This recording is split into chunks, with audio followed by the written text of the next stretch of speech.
he was going to talk about no iteration, distributive laws, left and right algebras. Well, the former title of this talk was No Iteration, Pseudo-Distributive Laws, but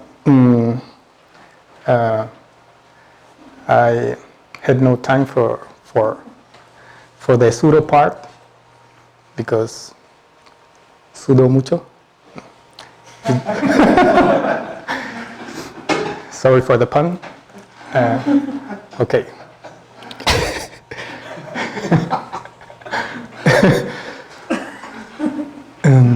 Well, the introduction part is just to develop an intuition on the concepts, and well, this part is not written, so I'll skip it. The motivation for this work was to give a no-iteration version of a pseudo-distributive law, that is to posit a no-iteration definition of a pseudo-distributive law and to show that a pseudo-distributive law induces a no-iteration pseudo-distributive law and vice versa. The objectives of this work are to dispense with the iterates TT and TTT in the usual form of a pseudo-distributive law, as in the extensive form of a monad presented in mains, that is the definition, or in the concept of device in a category presented in Walters. That is the last reference there. The concept of device is a concept more general than that one of a monad in extensive form. Well, the other objective of this talk is to extend the results in Marmolejo and the paper, which is monads as extension systems, and in particular to extend for pseudo-distributive laws the results for pseudomonads in that paper, which is, it's not there, sorry. But it's no iteration pseudomonads. Okay, well, as I said, this is just for developing an intuition on the concepts. So a monad consists of a functor and two natural transformations. Well, like that, and they satisfy these conditions. That is, may commute these diagrams. That is associativity, and that is multiplication by the unit on the left and the right. Okay. That is, the behavior is as that of a monoid. Well, another concept important for this talk is that of T algebra, or an algebra of T. And a T algebra given a monad is a pair A and H, where A is an object of the category and H is a morphism which goes from TA to A, and such that the following diagrams commute. Okay, so the category of algebras of T is denoted as A to the T. Well, it is clear what the arrows are in A to the T. Okay, and to develop an intuition on the concepts, I give this little example, and well, let S eta prime mu prime be the free monad on set, then set to the S, that is the category of algebras of the monad S, is the category of monoids. More precisely, this category of S algebras is isomorphic to the category of monoids. Well, if X H is an algebra, then H induces a binary operation on X, making X a monoid. And that is how we did it.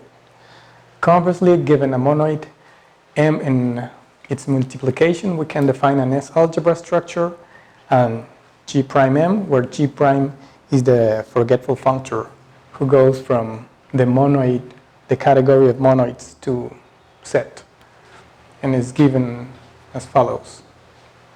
F prime is the free monoid functor which goes from set to the category of monoids. And okay.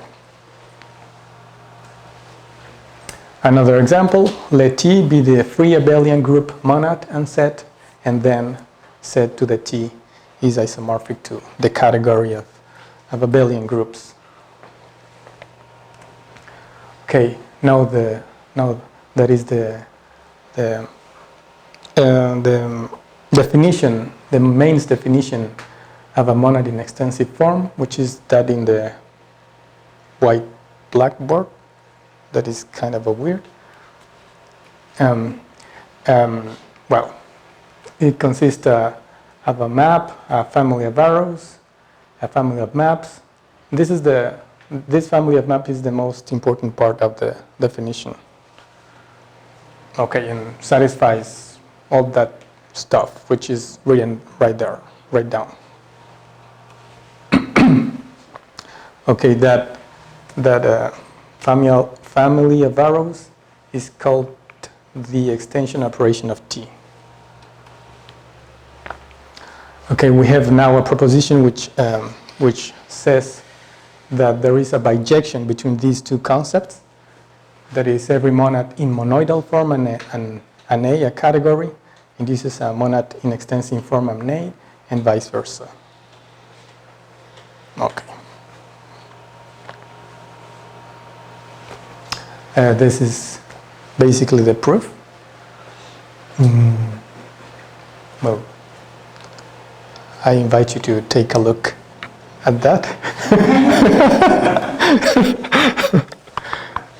Okay, we do some thinking, and I go on. Okay, in that paper, that is monads as extension systems, this situation is generalized, and there an extension system is defined so that a monad in a two category may be defined alternatively in terms of an extension system. Well, they just treat the left case there, but there is nothing special in the right case. So just this, just that. And what they call a pasting operator, an extension system, we call it a left pasting operator, a left extension system, respectively. Well, that is the definition, which appears in monads as extension systems. And, well, that is just the how to put it, the formal part. But I think it's a little bit complicated to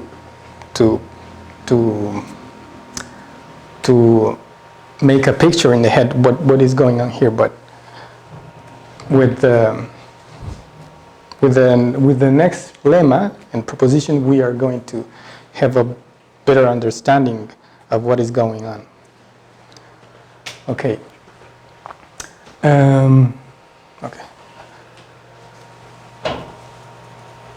Okay. This is a family of functions that respects whiskering and blistering, where whisker is to attach a whisker to the two cell theta, and blistering is to attach a blister onto the two cell, because it looks like a blister.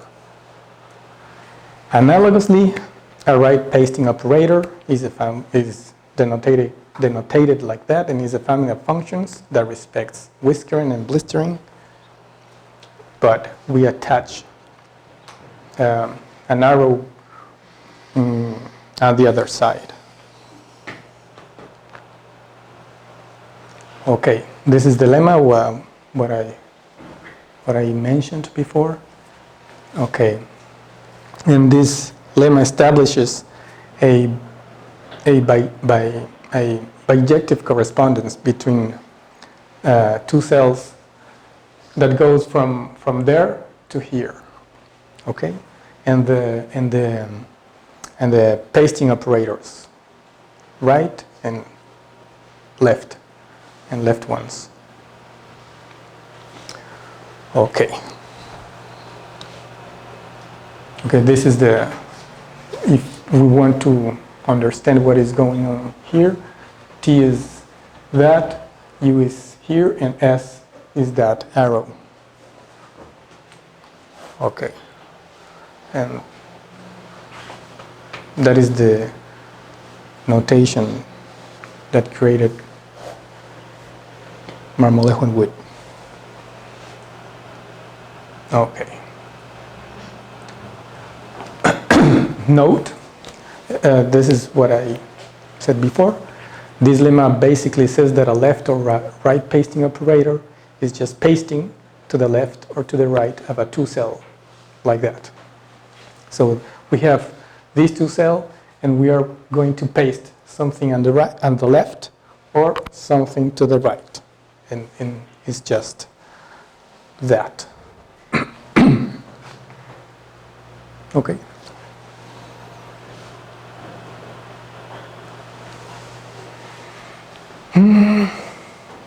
Okay, they define which would correspond to a monad in extensive form, but in the context of a two category. And this is the definition.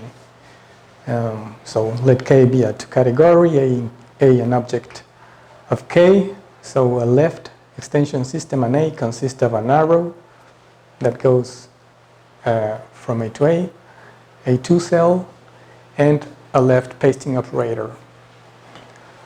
Thus, this S is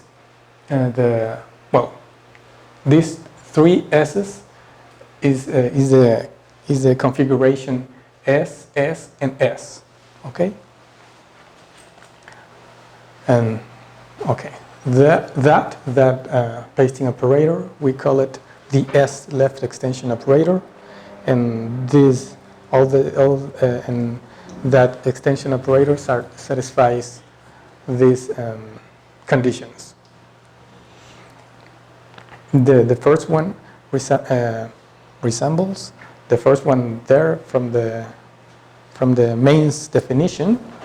The second part, and the third part corresponds to the third part in the mains definition. But but these are two cells instead of arrows.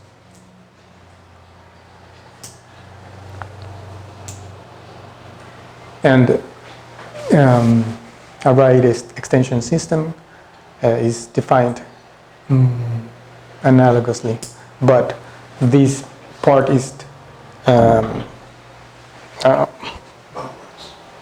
that backwards. So I skip this part. That behaves similarly. Okay. Then they have a theorem where they establish a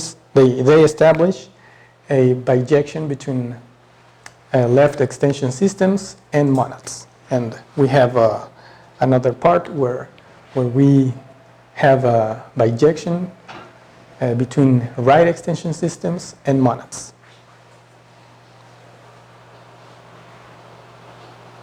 Because, well,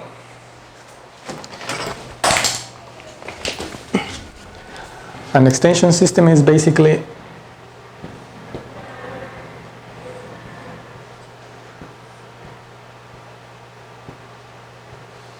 a two cell like this, which corresponds to the multiplication, and then we are pasting something on the left or something to the right. Okay, so that is the main part of the proof of this theorem. Okay. And they define too what corresponds to an algebra, but now for an extension system is a we could call that an algebra in extensive form. Okay.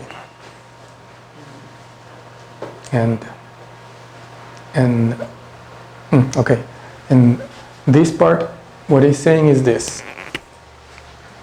We have this. Right.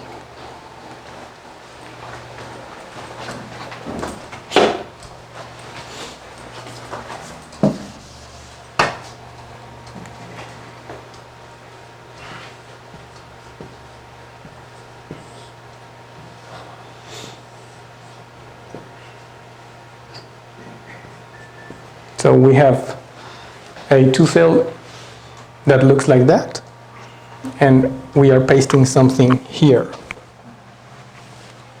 Okay? And then what is going on is that we paste the multiplication, and we paste on the left here, and that is this part. Okay, and we have this two cell which corresponds to the R operator, and this part which corresponds to the S extension system. Okay.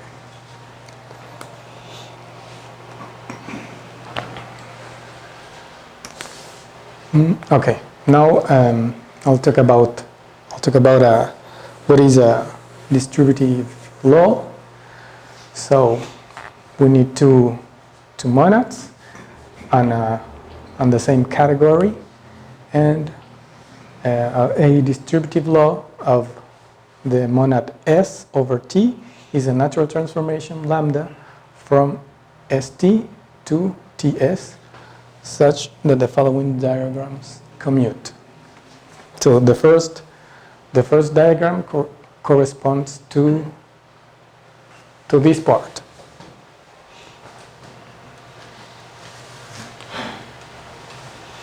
I'm just putting the same diagram, but in a two-cellular form way, and the second is this part, and the other one is that, and the last one is just that. Okay. Well, there is a proposition or theorem established by John Beck, which establishes the equivalence of four concepts: that of distributive law, composite monad, lifting, and extensions. I'll keep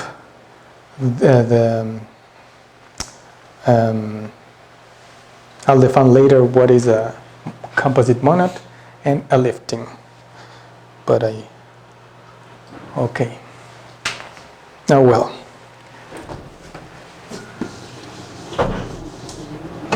if we have a monad, we can define another monad, and this monad is called a composite monad. So we have this this unit, the unit of the first monad and the unit of the second monad, and we decompose this like that.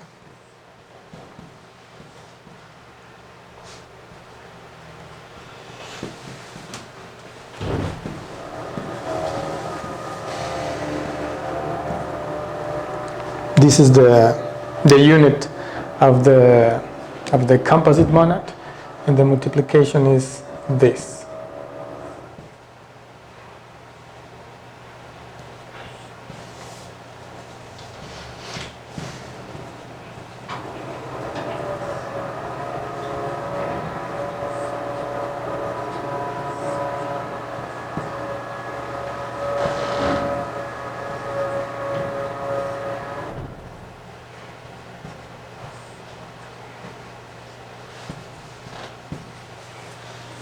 Okay, so we have a multiplication that goes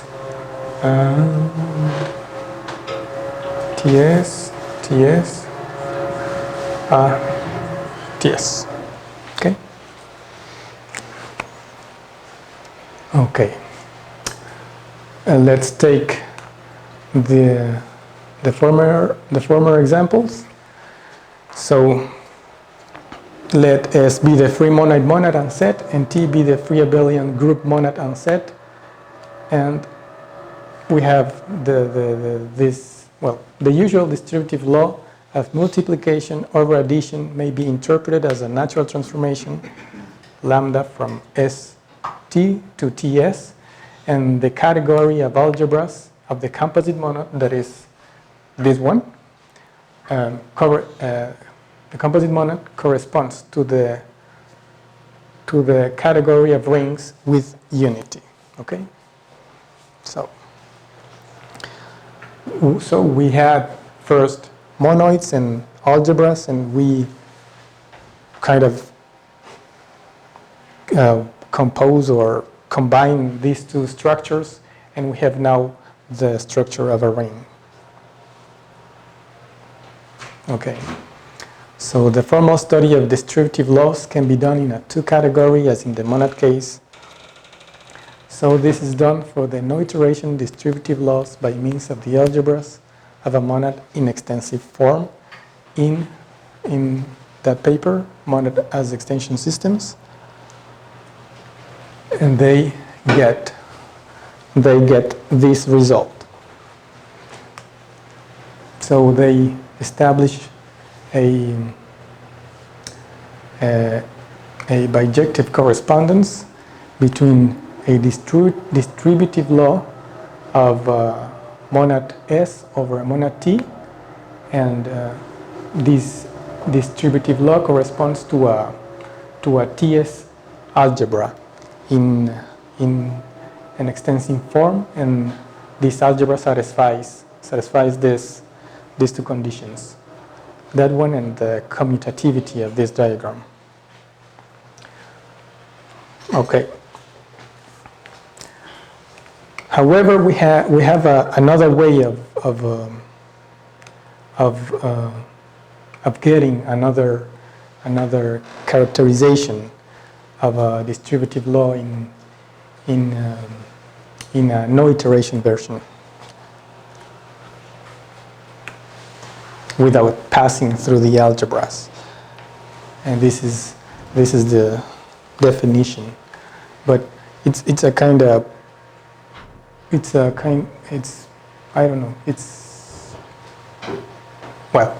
the definition. So let K be a two category, A an object in K, let S be a right extension system in A, and T be a left extension system in A. So a no iteration distributive law, or a distributive law in extensive form of S over T, is a two-cell lambda from ST to TS, such that these diagrams commute. That is this corresponds to the compatibility with the units, and this is the part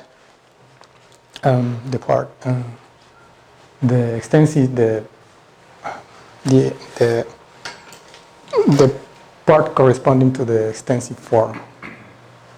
So we have that for every 2 cell theta from that and there, the following diagram commutes. We have that and that other diagram commuting.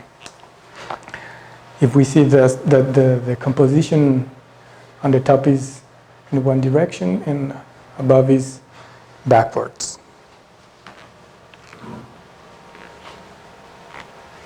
Okay.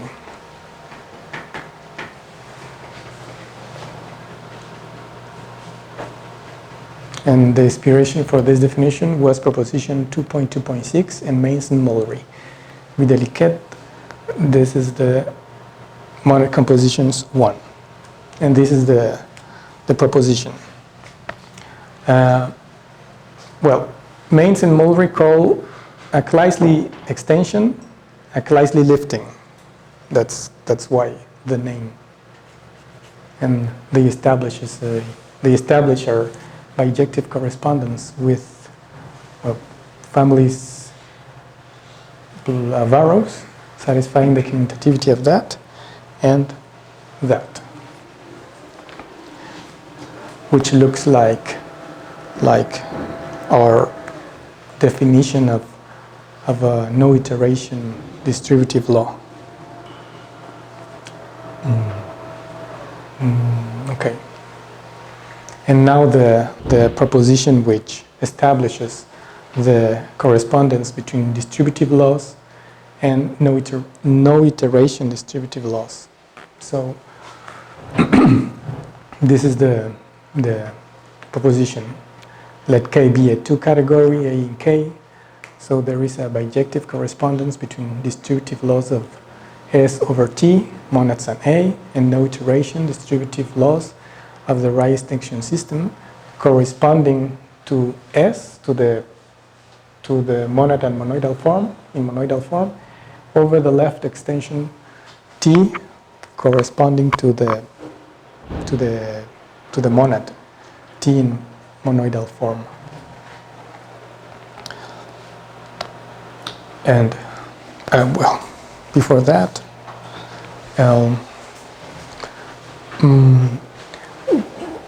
one can wondering why we need to have a right extension system and a left extension system, and this is the reason, because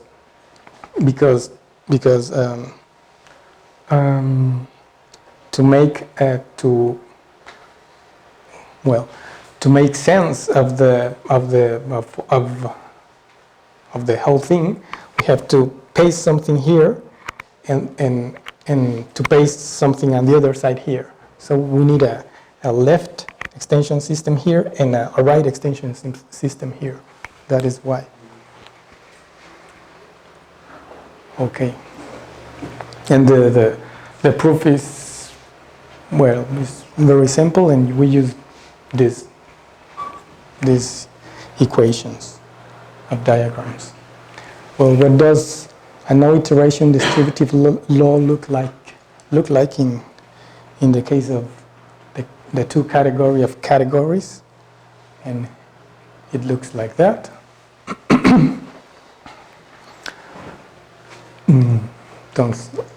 Then let S be a right extension system and a category A, and let T be a monad, an A in extensive form. That is one monad in that form.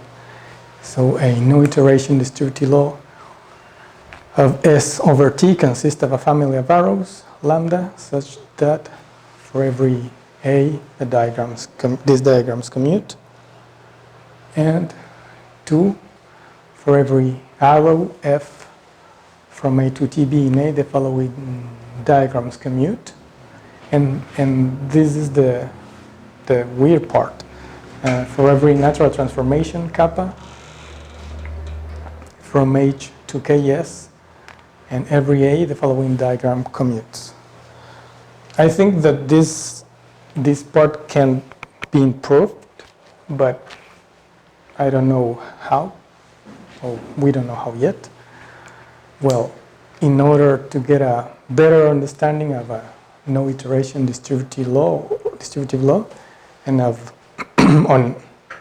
all that left and right things, we did some thinking about the left and right algebras of a monad in a two category.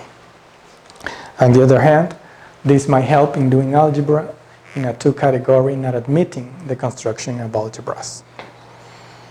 I will explain what is the thing of admitting the construction of algebras. Okay.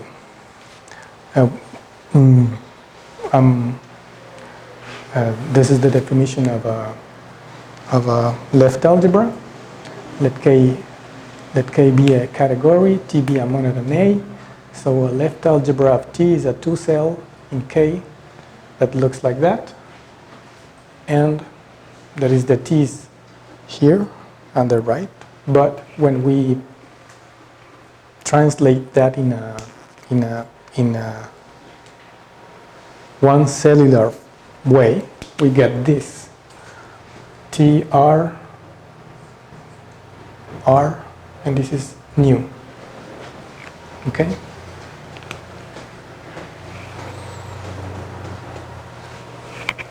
And we have all the conditions that must satisfy this two cell.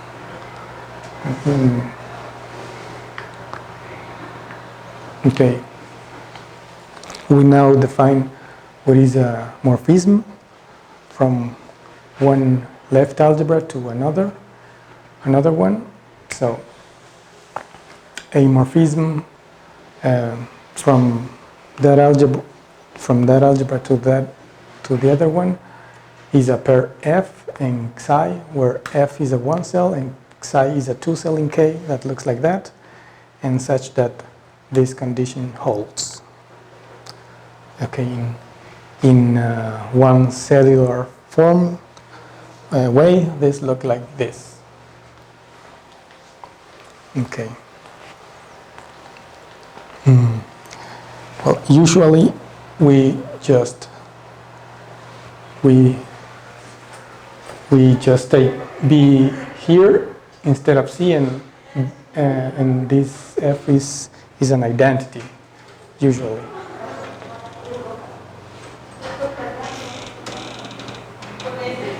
Okay, so a two cell from that morphism to the other morphism is just a two cell theta from F to F prime, such that this holds. Okay. Usually a morphism of left algebras is defined for left algebras with the same domain only. It tests a morphism from that to that, and we have that is what I told you before, that the df is just an identity, and well, there's a two cell sigma such that the following diagram commutes.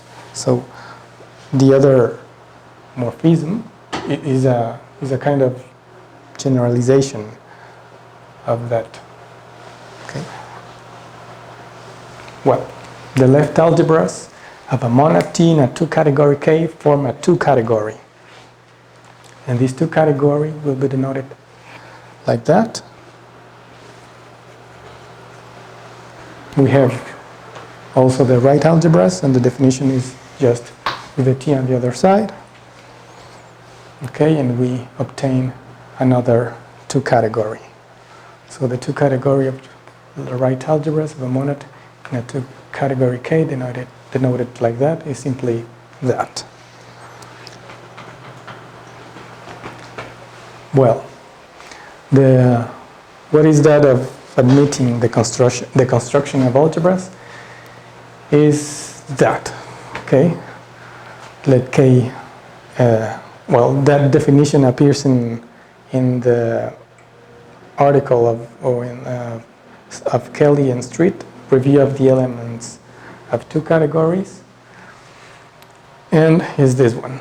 So let K be a two category, T a monad and A, and we consider the two category of left algebras of T, and take all the left algebras with the same domain.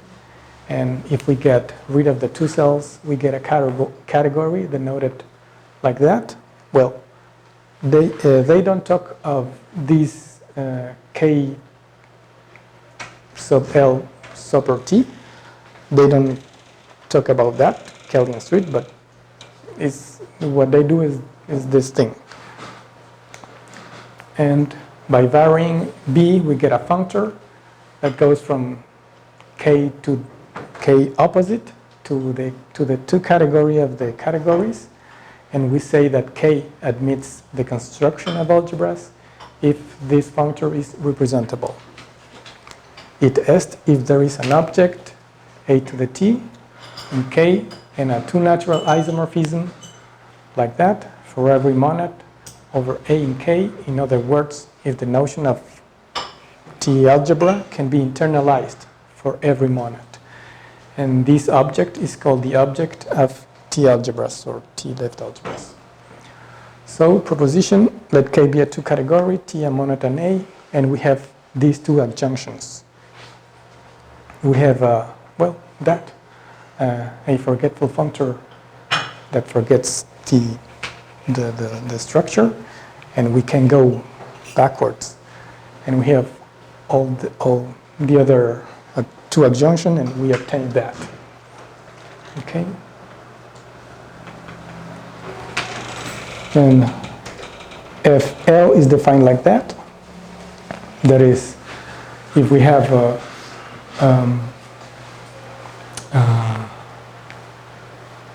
if we have an arrow that is R, we just paste the multiplication below, and for a morphism, we just attach the T here, okay? And the functor, the two functor in the two cells, just just do that, and dually for the other functor, two functor. And the unit and co-unit of that two adjunction is given like that. Okay? That is the unit part and the co-unit part.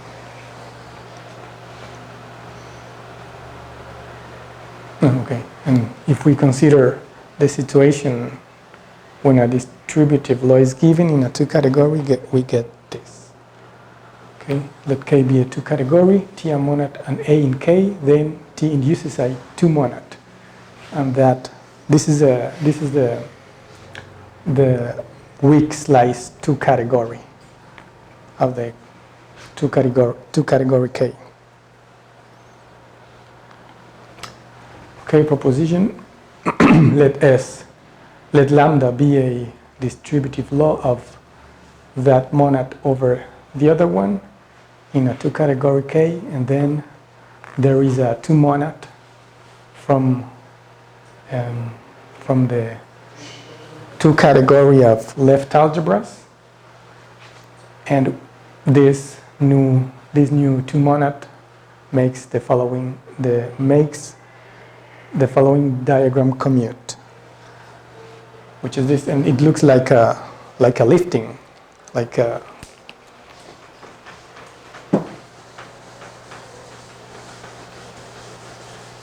well, if we have a monad S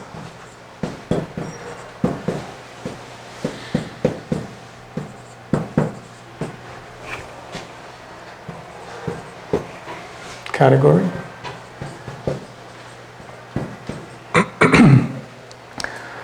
and okay,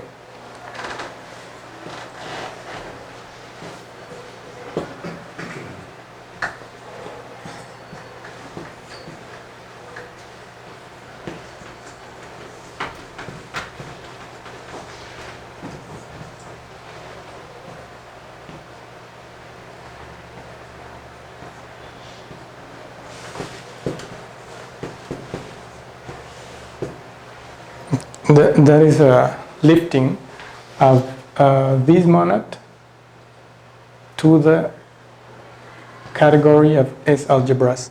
When we have a category, when we are working in the two category of categories, and that we always have this. Okay, and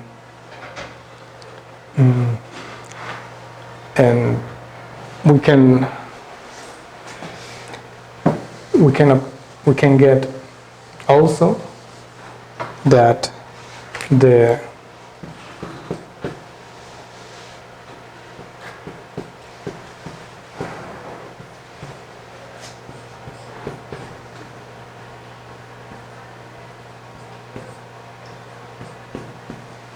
is that the two category of left algebras, we can get a two functor from here to here, and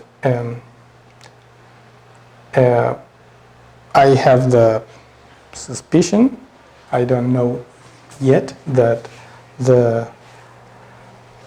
have a two functor from here to here, and regularly that is in the situation in the two categories context, we have that this is isomorphic to this. But I think that this thing that is the two category of pseudo algebras is too equivalent to the left algebras of that. But we don't have the answer yet. So the next thing is the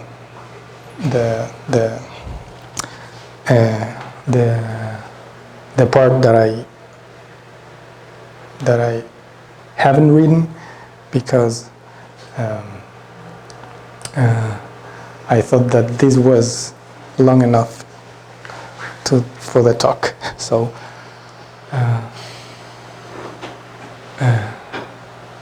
this is empty. And this is the end of the talk.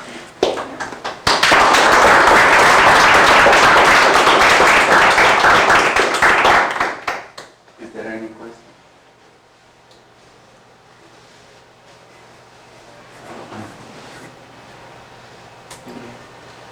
Oh, so thanks to Kike.